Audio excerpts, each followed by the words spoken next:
Y seguimos en Salir por Arriba. Es la hora 10:36, 11 grados 6 décimas en la ciudad de Buenos Aires. Y le pido a Carlitos Di Mare que con música nos lleve hasta Madrid para encontrarnos con Jorge Fonseca. La Comuna Internacional. Desde Madrid, el análisis semanal de Jorge Fonseca. Y bien, que todo siga en su sitio, el camino, el precipicio. Y antes de llegar a Madrid, hacemos un paso por Valencia, donde está nuestro querido Carlitos Smerkin, quien nos deja un mensaje que servirá de disparador a la columna de Jorge Fonseca. Vamos a poner el audio de Carlitos Smerkin hablando de Afganistán y Macron y después el desarrollo que nos preparó hoy Jorge Fonseca. Hola Néstor, buenos días a todos los oyentes y los compañeros que están hoy en Salir por Arriba. Quería comentar el discurso de Macron de hace una semana que causó indignación incluso en la fila de su propio partido. ¿Cuál fue la frase del escándalo? La prioridad, dice, es protegernos nosotros, los franceses, europeos y occidentales, contra la amenaza muy real de la reconstitución de un santuario para el terrorismo islámico. Pero sobre todo debemos protegernos contra importantes flujos migratorios irregulares. El presidente Macron introduce una peligrosa confusión porque ¿desde cuándo las mujeres y hombres que huyen de la guerra, de la persecución, de la muerte, son inmigrantes irregulares? ¿Y el derecho de asilo? En respuesta a esto, la alcaldesa de la ciudad de Estrasburgo, Jeanne Barzeguian, sostuvo: estoy preparada con otros funcionarios ecologistas y de izquierda para dar la bienvenida a los afganos que buscan escapar de los talibán. Y lamenta el endurecimiento del gobierno, como así también la perspectiva de que éste seleccione a los que piden asilo en Francia. Hace 2 días, el diario Le Parisien publicó un texto de mujeres francesas pidiendo que el gobierno reciba sin condiciones a las mujeres afganas. Firmada por artistas, escritoras, periodistas, una exministra y mujeres empresarias, el texto comienza diciendo: amor, no a la guerra, acogida incondicional de las mujeres afganas. Leo algunos extractos del texto. Dice así: nosotras, las feministas y mujeres de todos los géneros, de todas las diferencias, de todos los ámbitos sociales y políticos, decidimos hoy enterrar el hacha de guerra y la geopolítica y levantarnos con un único objetivo: la vida y la libertad de las mujeres afganas, la apertura de nuestras fronteras y la acogida incondicional de nuestras hermanas y sus familias. Decidimos juntas cerrar los oídos a todos los argumentos de la Realpolitik, a todos los hombres, empezando por nuestro presidente, que siempre encontrarán 1000 razones para no hacer nada y no ser el país de los derechos de las mujeres, los que siempre encuentran excusas para no ser tampoco el país de los derechos humanos. El partido de Marine Le Pen y la derecha conservadora se oponen a la llegada de refugiados afganos en suelo francés y aseguran que ya se presentan 10.000 solicitudes de asilo cada año, la gran mayoría de las cuales son aceptadas. Según la Oficina Francesa para la Protección de Refugiados y Apátridas, de 10.000 solicitudes anuales, 64,6 obtienen una respuesta positiva. Desde hace una semana se produjeron varias manifestaciones en distintas ciudades de Francia en solidaridad con los afganos, contra la extrema derecha y en repudio al discurso antiinmigrante del presidente Emmanuel Macron. Y ahí teníamos las palabras, a quien le agradecemos, de Carlitos Smerkin, que queremos tomar como base para el debate que nos propone Jorge Fonseca. Buen día, Jorge, ¿cómo te va? O buenas tardes, Hola, perdón. buenos días a todas, a todos ahí. Un placer. Bueno, me parece realmente una reflexión muy oportuna la que nos propone Carlitos, que le envío un abrazo. Pero por otra parte también me suscita a mí, me vuelve a plantear una cuestión que es muy recurrente en nuestras charlas aquí en el programa, no solo en mi columna, sino en otras, y es cómo dejar de predicar y dar trigo. Es decir, ¿cómo traducimos la religión en una acción? ¿Por qué digo esto? Porque yo creo que tratando de enlazar la cuestión esta con la cuestión que yo traía, que es la relacionada al nuevo orden mundial que queda certificado, no es que comience ahora, a raíz de la situación planteada en Afganistán, de la retirada de Estados Unidos y sus aliados de Afganistán, y lo que se espera de este nuevo orden, que será un nuevo orden, es ya un nuevo orden marcado por la bipolaridad. Yo no estoy de acuerdo en la tripolaridad, es decir, entiendo que Rusia es, en todo caso, del campo de China, pero no es un polo que compita. Es decir, aquí hay dos grandes polos, Estados Unidos y por otro lado China, y cada uno tiene su campo de aliado o semiperiferia. La semiperiferia de Estados Unidos es Europa, la semiperiferia de China es Rusia, y luego están las respectivas periferias de cada uno de ellos, la occidental y la oriental fundamentalmente, pero que se van entremezclando. Ese nuevo orden en esos dos campos está dominado por un fuerte autoritarismo, porque si hay ingenuos que ven democracia socialista en China, es que directamente no leen. China es un régimen autoritario, capitalista, neoliberal, que tiene como diferencia respecto al otro bloque neoliberal fascista, es que, digamos, allí las transnacionales están tuteladas por el Estado. En Occidente, las multinacionales tutelan al Estado. Pero es una cuestión transitoria también. Y en ese sentido, los regímenes de dominación a nivel global son también algo diferentes.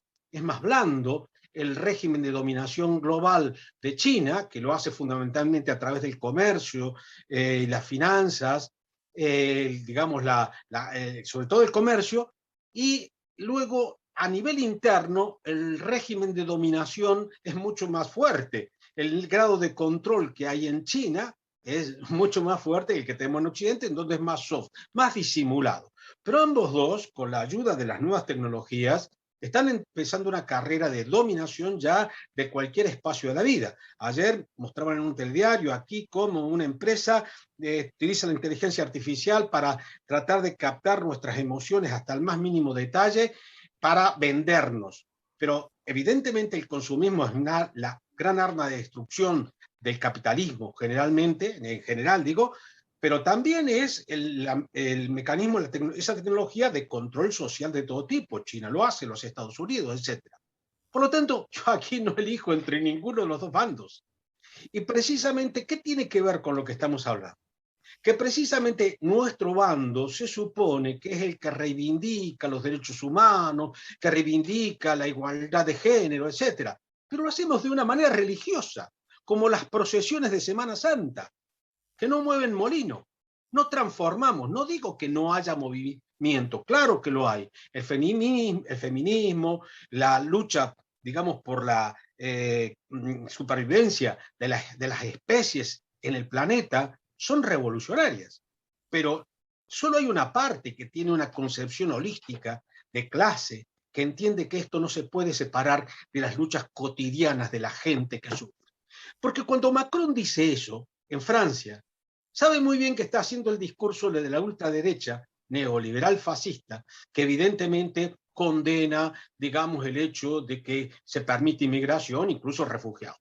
Pero ¿qué hacemos nosotros? El discurso religioso en defensa de la humanidad, etc. Pero mientras tanto, en nuestros propios países estamos permitiendo la violencia contra la mujer que mata todos los días en todas partes, y sigue ahí. Se dicen discursos muy buenos, pero sigue ahí. La discriminación de la mujer en términos sociales, laborales, etc. Y sigue ahí. Y la de los trabajadores, y sigue ahí. Por lo tanto, ese discurso buenista de que vengan todos los que quieran venir, le encanta a la ultraderecha. Le encanta porque sabe que los trabajadores que están sin empleo, que están en una situación de precariedad extrema, ven esas noticias con terror, porque dicen, pues yo me quedaré sin trabajo porque habrá un inmigrante que trabaje por menos que yo. Y eso ocurrió en toda Europa en estos años. Ocurre en Argentina también, con la, digamos, entrada que todos reivindicamos de que haya la posibilidad de que inmigren en Argentina compatriotas de la patria grande y de cualquier lugar del mundo, como dice nuestra Constitución. Pero tenemos que dar condiciones para ello. Porque si resulta que lo que hacemos, como se hizo aquí en España en la primera década de este siglo, es permitir la inmigración masiva, lo hizo Zapatero del PSOE, inmigración masiva, pero resulta que eso se utilizó para abaratar la mano de obra, desplazando a trabajadores locales que ganaban 1.500 euros por otros que ganaban 700, ya me dirás a favor de quién se practica esa política inmigratoria desclasada, diría yo, o mejor dicho, clasista a favor del capital. Y que luego no integra a las personas, las utiliza, las exprime como mano de obra, y a la primera crisis son los primeros que se les da una patada en el culo para que se vayan a su casa. Y de hecho ahí están los fascistas detrás. Por lo tanto, mi preocupación, repito, es qué hacemos nosotros. Porque en última instancia, en este nuevo orden mundial quedan claros dos campos, digamos, desde el punto de vista geopolítico, enfrentados. Pero ninguno de esos dos campos es nuestro. Ni China, ni Estados Unidos son nuestros valores. Nuestra, digamos, esperanza está en la humanidad dirigida por los que vivimos del trabajo, los trabajadores, las trabajadoras. Reitero que además en la cuestión del lenguaje inclusivo, ayer mismo charlaba yo con esto aquí en familia, que en la cuestión del discurso inclusivo, pero ¿por qué tenemos que sexualizar el lenguaje permanentemente y estar aclarando si nos dirigimos, sí, las y los trabajadores? Hablemos de las personas trabajadoras y se acabó el problema. Porque ¿qué sentido tiene distinguir, a ver cuáles son los genitales que tiene uno y otro? En cada discurso. Hablemos de personas, hablemos de seres humanos. Por eso yo normalmente cuando hablo, antes de comenzar a hablar en una charla, diré las o los de forma inclusiva igual. Si digo las, me refiero a personas. Si digo los, me refiero a seres humanos.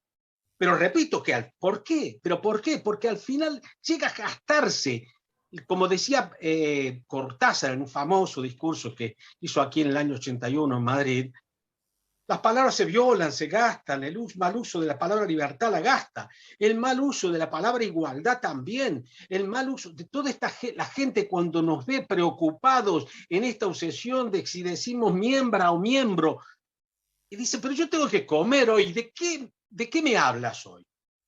Respecto a eso, porque esas cuestiones importan, pero hay otras que son prioritarias.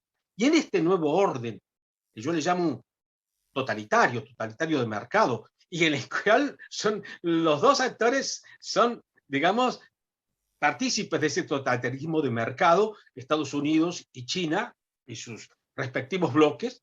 ¿Cómo existiría el neoliberalismo si no hubiese sido gracias a la mano de obra semiesclava en China y los países asiáticos? ¿Cómo hubiesen destruido nuestros mercados internos sin la globalización que necesita China y que necesita Estados Unidos para ello? Por eso yo me niego a entrar tener que elegir entre Macron y una representante del Partido Socialista, creo que es la que se refería en Francia, pero que es del Partido Socialista, que son socialliberales. No estoy ni con el liberalismo clásico, ni con el liberalismo compasivo que practica, por ejemplo, Alberto en Argentina, que en realidad hace que la gente los vea a todos como un bloque. Y al final emerja Milei, que dicen que hasta puede tener el 12% de votos en Argentina. ¿Y en el 2027 cuántos? Es el Bolsonaro argentino.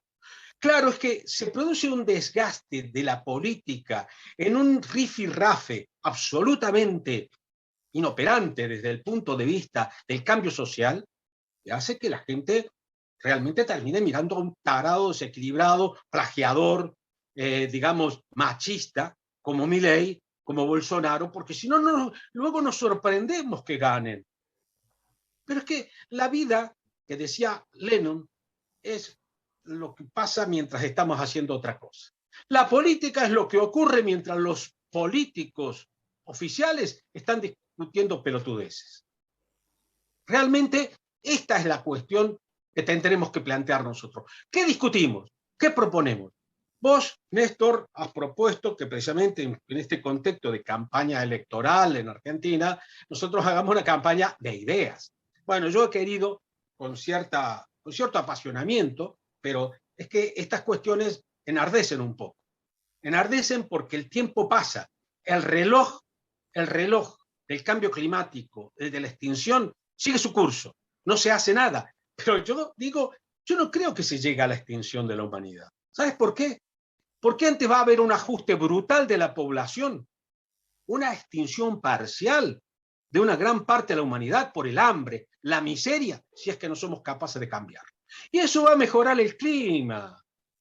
Y entonces para los que puedan sobrevivir, pues a lo mejor les va a quedar un planeta habitable.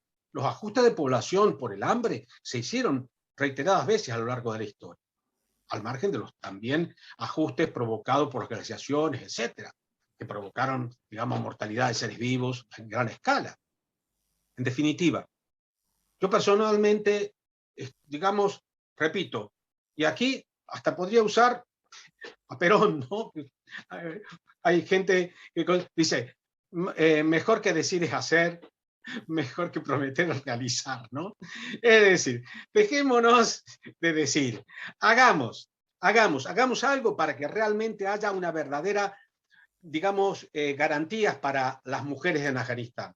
Los cínicos como Biden, como todos los representantes del mundo que se rajan las vestiduras de que ahora las mujeres en Afganistán están sometidas a esto, ¿qué le ofrecieron mientras estuvieron? Consumismo. No le ofrecieron conciencia social, no le ofrecieron, digamos, ideas emancipatorias, le ofrecieron las marcas que se venden en la Regent Street en Londres, le ofrecieron glamour. No, yo vi dentro de eso algunas de las que consideramos libertades, el poder ser influencer en Internet. No, esa no es nuestra salida, ese no es salir por arriba, eso es salir por abajo. Y por lo tanto, desde la corrupción que imperó en Afganistán, es lo que más deterioró la situación. ¿Y por qué yo hoy decía que a los talibanes argentinos, que no debemos llamarles nunca libertarios, les llamemos liberticidas? Esos son liberticidas. Decirle libertarios es un elogio, porque libertarios podrían ser los anarquistas, con todo respeto se lo diría. En todo caso, los liberticidas estos, que lo que quieren es, digamos, matar la libertad, lo que quieren además es precisamente un Afganistán. Si uno mira, Afganistán en cuanto a recursos naturales tiene una amplia, más chica que Argentina, pero una amplia áreas de, digamos, cultivables. De hecho, el principal cultivo es el opio, pero también cuando el trigo sube, cultivan trigo. Y tienen un buen cultivo de trigo, mucho menor que Argentina por la cuestión del tamaño de país, pero por otra parte también tienen recursos minerales de todo tipo, gas, litio, petróleo, zinc, cobre. Quiero decir que por eso a los talibanes tipo Milei les encantaría que Argentina fuera Afganistán, porque evidentemente lo que les encantaría es un país.